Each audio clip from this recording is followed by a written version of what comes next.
Hi గారు, welcome to our channel. ప్రస్తుతం మనతో పాటు దాము బాలాజీ గారు సీనియర్ జర్నలిస్ట్ ఉన్నారు. వారితో ఒకసారి మాట్లాడదాం. సార్ నమస్కారం.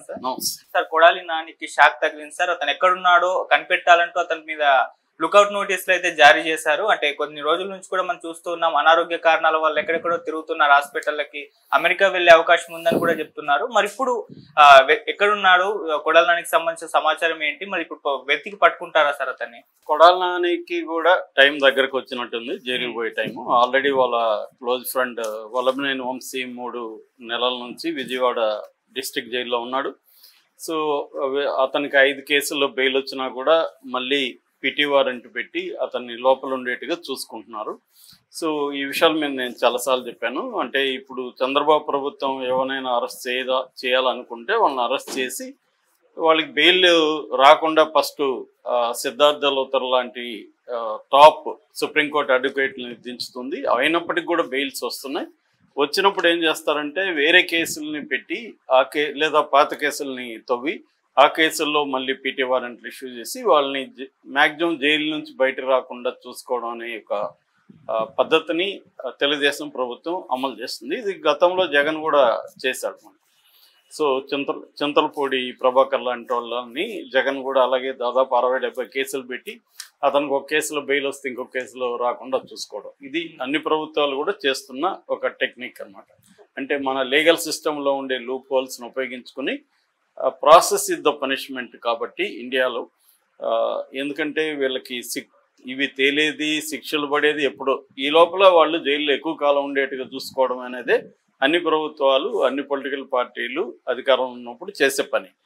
సో అలాగా చంద్రబాబు ఇప్పుడు చాలామందిని అలాగే చేస్తున్నాడు. సో ఇతను ఒక్కడే ఎస్కేప్ అయ్యాడు. మామూలుగా ఇప్పుడు తెలుగుదేశం కేడర్కి కానీ నాయకులకు కానీ అందరికి కూడా ఎక్కువ కోపం ఉంది. జగన్ కంటే కూడా ఎక్కువ ఎవరి మీద కోపం ఉంటుందంటే నెంబర్ 1 కొడాలి నాని, నెంబర్ 2 వల్లభనేని వంశీ. ఎందుకంటే వీళ్ళిద్దరూ చాలా దారుణంగా చంద్రబాబు ఫ్యామిలీ మీద అటాక్ చేశారు. లోకేష్ పుట్టుకను గురించి మాట్లాడారు. భువనేశ్వర్ గారి గురించి కూడా దారుణమైన కామెంట్లు వీళ్ళిద్దరూ చేశారు. ముఖ్యంగా కొడాలి నాని ఎలా మాట్లాడుతుంటాడో అతని వీడియోలు చూస్తే మనకు అర్థమవుతుంది. మామూలుగా అసలు రాజకీయాలకు సంబంధం లేని వాళ్ళకి కూడా కొడాలి నాని మీద తీవ్రమైన కోపం వస్తుంది.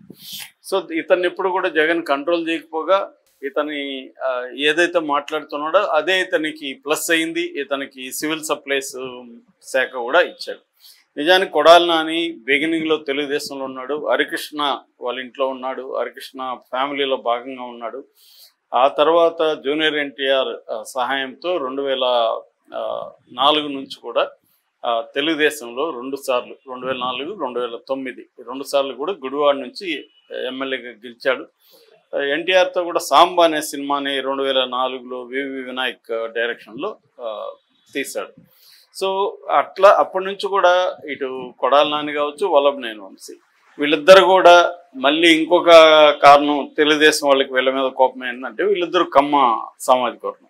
కమ్మ సామాజిక వర్గం ఉండి కమ్మ సామాజిక వర్గానికి వ్యతిరేకంగా వీళ్ళు ఉన్నారు, రెడ్డితో కలిసి జగన్ రెడ్డితో అన్న కోపం కూడా వీళ్ళకి ఎక్కువ ఉంటుంది. ఎప్పుడైనా మనవాడు ఎదుటివాడితో కలిస్తే మన ఎనిమి కంటే కూడా మనవాడి మీద ఎక్కువ కోపం ఉంటుంది. సో ఎందుకంటే మన లాయల్టీ అనేది బ్రేక్ చేశారు, ద్రోహం చేశాడు అన్న ఒక ఫీలింగ్ ఉంటుంది. అలాగా వీళ్ళిద్దరి మీద కోపం ఉంది. సో ఆ తర్వాత 2012లో వైఎస్ఆర్సీపీలోకి వచ్చాడు. ఆ తర్వాత 2019లో మంచి మెజార్టీతో అక్కడ మళ్ళీ వైసీపీ తరఫున గెలిచాడు. ఓవరాల్గా అతను 4 టైమ్స్ ఎమ్మెల్యేగా ఉన్నాడు. సో ఒక రకంగా 4 టైమ్స్ ఉండడం అంటే అతను ప్రజలకి ఎంతో కొంత దగ్గరగా ఉండడం, వాళ్ళ సమస్యలను పట్టించుకోవడం ఇవన్నీ చేశాడని మనకు అర్థమవుతుంది. అయితే ఇప్పుడేమైంది, 2024లో మొత్తం ఒక వేవ్ అయితే వచ్చింది, యాంటీ వైసీపీ వేవ్. దీంట్లో ఇతను కూడా ఓడిపోయితే జరిగింది.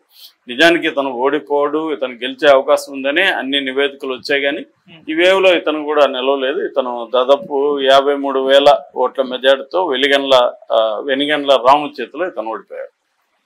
సో అప్పటి నుంచి కూడా కొడాలి నాన్ని అరెస్ట్ చేయబోతున్నారు, ఈ రోజు రేపని ఇలాగే వచ్చాయి. వల్లభనేని కొడాలిని ముందు అరెస్ట్ చేయబోతారని. బట్ చంద్రబాబు నాయుడు ప్రభుత్వం ఇమ్మీడియట్గా వీళ్ళని అరెస్ట్ చేయకుండా సోషల్ మీడియా మీద ఫస్ట్ టార్గెట్, అంటే కింది నుంచి నరుక్కుంటూ వద్దామన్న యాంగిల్ కనిపిస్తుంది. ఆ తర్వాత వల్లభనేని వంశీని అరెస్ట్ చేశారు. ఇతను కూడా అరెస్ట్ చేయబోతుంటే ఈ లోపల ఇతని గురించి రకరకాల పుకార్లు నిజానికి తెలుగుదేశం మీడియాని క్రియేట్ చేసింది. అది ఇప్పుడు ఒక రకంగా తనకు ఉపయోగపడింది. అంటే తనకు హెల్త్ బాగాలేదని, క్యాన్సర్ అని ఇలాగ రకరకాలు క్రియేట్ చేసి తెలుగుదేశం మీడియా పాపులర్ చేసింది.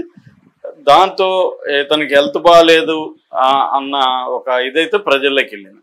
ఆ తర్వాత నిజంగానే అతనికి హెల్త్ బాగాలేదన్న విషయం అర్థమైంది. ఇక్కడ ఏఐజీలో జాయిన్ అయ్యాడు. జాయిన్ అయ్యి మొత్తం మామూలుగా జాయిన్ అయ్యిందేమో అతను గ్యాస్ట్రిక్ ట్రబుల్తో జాయిన్ అయితే అక్కడికి వెళ్ళినాక తనకి హార్ట్ ఇష్యూస్ ఉన్నాయని 2 వాల్వులు బ్లాక్ అయిపోయినాయని చెప్తున్నారు. సో అది బైపాస్ సర్జరీ చేయాలని వాళ్ళు చెప్పారు. సో బైపాస్ సర్జరీ ముంబై అయితే బెటర్.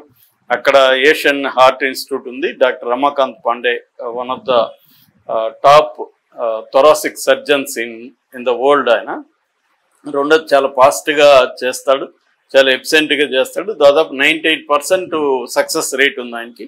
అందుకని అక్కడ చేరాడు. అక్కడ ఒక 1 month ఉన్నాడు మార్చి అంతా కూడా. ఆ తర్వాత అక్కడ డిశ్చార్జ్ అయ్యి మళ్ళీ ఇక్కడికి ఏఐజీకి వచ్చాడు. పోస్ట్ ఆపరేటివ్ కేర్ సంబంధించిన ఇది తీసుకుంటున్నట్టుగా తెలిసింది. సో ఈ నేపథ్యంలో సడన్ గా ఈ రోజు మార్నింగ్ నుంచి ఒక వార్త వైరల్ అవుతుంది. అదేంటంటే లుకౌట్ నోటీసులు జారీ చేశారు. కృష్ణా జిల్లా ఎస్పీ గంగాధర్ ఈ లుకౌట్ నోటీసులు జారీ చేశారు. దీనికి కారణం ఏంటంటే ఒక 2 రోజులకు ముందు TDP executive secretary Kanaparthi Srinivasarao DGP Harish Kumar Gupta దగ్గరికి వెళ్ళి ఇట్లా కొడాలి నాని అమెరికాకు పారిపోయే అవకాశం కనిపిస్తుంది. అతను మాకు వచ్చిన ఇన్ఫర్మేషన్ ప్రకారం అతనికి అమెరికాలో వైద్యం చేసుకోవాలన్న పేరుతో అతను అమెరికాకి వెళ్ళిపోయే అవకాశం కనిపిస్తుంది. అందుకని మీరు అతన్ని అమెరికా పారిపోకుండా చూసుకోండి అని ఒక పిటిషన్ని ఈ డీజీపీకి ఇచ్చాడు. దాంతో డీజీపీ కృష్ణా జిల్లా ఎస్పీ గంగాధర్ను ఆదేశించాడు. గంగాధర్ లుకౌట్ నోటీసులు జారీ చేశారు. లుకౌట్ నోటీసులు అంటే అర్థమైందంటే అతను ఏ ఎయిర్పోర్ట్లో కానీ లేకపోతే సీపోర్ట్లో వీటి ద్వారా ఎక్కడికి వెళ్ళడానికి లేదు. అట్లాగే పాస్పోర్ట్ కూడా సీజ్ చేసే అవకాశం ఉంది. అంటే అతను ఎస్కేప్ కాకుండా ముందుగా చూసుకుంటున్నారు. అట్లాగే రేపొద్దున ఏఐజీలో కూడా వీళ్ళు ఏఐజీకి కూడా లెటర్ రాసే అవకాశం ఉంది. అతని ఆరోగ్య పరిస్థితి గురించి కరెక్ట్గా ఇవ్వమని.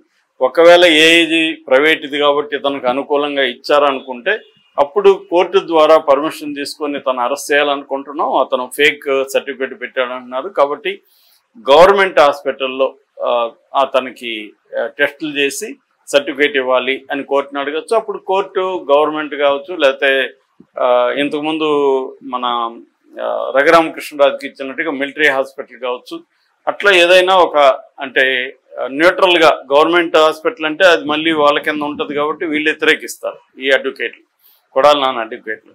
అందుకని ఒక న్యూట్రల్గా ఉండే హాస్పిటల్లో సర్టిఫికేట్ తీసుకోమని అడగచ్చు. సో ఆ సర్టిఫికేట్ కానీ ఇతను అరెస్ట్ చేయొచ్చు, ఇబ్బంది లేదు అని కానీ ఆ సర్టిఫికేట్ ఇస్తే అప్పుడు గ్యారంటీగా అరెస్ట్ చేస్తారు. ఒకవేళ అట్లా లేదు అని కానీ అరెస్ట్ చేస్తే అతనికి సింపతి వచ్చే అవకాశం ఉంది. అందుకని తెలుగుదేశం ప్రభుత్వం ఏంటంటే ఇతను ఖచ్చితంగా అరెస్ట్ చేయాలి, బట్ టైమింగ్ అనేది ఇంపార్టెంట్. సో అందుకని బిల్డప్ చేయడానికి వీళ్ళు పారిపోతున్నాడు, లుకౌట్ నోటీసులు ఇచ్చారు, ఇవన్నీ బిల్డప్ చేసుకొని అతనికి ఆరోగ్యం బాగానే ఉంది అన్న ఒక వాతావరణాన్ని క్రియేట్ చేసి దాని తర్వాత ఈ ప్రొసీజర్ చేస్తే అతనికి సింపతి రాదు అన్న ఒక యాంగిల్లో వెళ్తున్నారు. ఎందుకంటే ఇప్పుడు పోసానికి కొంత సింపతి వచ్చింది. ఇలాగ తిప్పడం వల్ల ఏమైంది, అతనికి ఆల్రెడీ 68 ఏళ్ళంతో హెల్త్ ఇష్యూస్ ఉన్నాయి, హార్ట్ ఆల్రెడీ సర్జరీ అయింది. అట్లాంటి అతన్ని తిప్పుతున్నారు, అతను ఏడుస్తున్నాడు, అతను ఏదో వాగాడు, అందరూ వాగారు, తెలుగుదేశంలో వాగలేదా అన్న ఒక సింపతి టర్న్ అయింది. సో అలాగా ఇప్పుడు ఇతనికి కూడా ఆరోగ్యం బాగాలేదు, హార్ట్ ఇష్యూస్ ఉన్నాయి, అట్లాంటి వ్యక్తిని బలవంతంగా ఇప్పటికిప్పుడు అరెస్ట్ చేయాల్సిన అవసరం ఉంది, అతను సైలెంట్గా ఉన్నాడు, ఎక్కడో హాస్పిటల్లో ఉన్నాడు కదా అన్న ఒక సింపతి వచ్చే అవకాశం ఉంది. పైగా ఆల్రెడీ ఈ ప్రభుత్వం మీద కొంత నెగిటివిటీ స్టార్ట్ అయింది. ఒకటి ఎమ్మెల్యేల దోపిడీ అయితే, రెండోది ఈ ఇచ్చిన హామీల్ని నెరవేర్చుకోవడం. సో ఈ యాంగిల్లో ఉన్నప్పుడు వీళ్ళని కూడా వైసీపీ వాళ్ళని ఈ స్థాయిలో ఆరోగ్యం బాగాలేకపోయినా కూడా వాళ్ళని అరెస్టులు చేసి అరెస్ట్ చేస్తున్నారని ఇది రాకూడదని చంద్రబాబు ప్రభుత్వం జాగ్రత్తలు తీసుకుంటున్నట్టుగా కనపడుతుంది. అందుకని వాళ్ళు ముందుగా ఇతను పారిపోబోతున్నాడు అన్న ఒక నెరేటివ్ బిల్డప్ చేసి ఈ లుకౌట్ నోటీసులు జారీ చేసి దాని తర్వాత తనకు ఆరోగ్యం ఫిట్గానే ఉంది అనే సర్టిఫికేట్ తీసుకొని దాని తర్వాత అరెస్ట్ చేసే కార్యక్రమం జరిగే అవకాశాలు కనిపిస్తున్నాయి. అది ఎప్పుడు అనేది ఇంకా తేలదు. ఏదేమైనా జరిగితే మాత్రం ఇద్దరు మిత్రులు విజయవాడ డిస్ట్రిక్ట్ జైల్లో ఉండే అవకాశం కనిపిస్తుంది. Okay sir, thank you so much.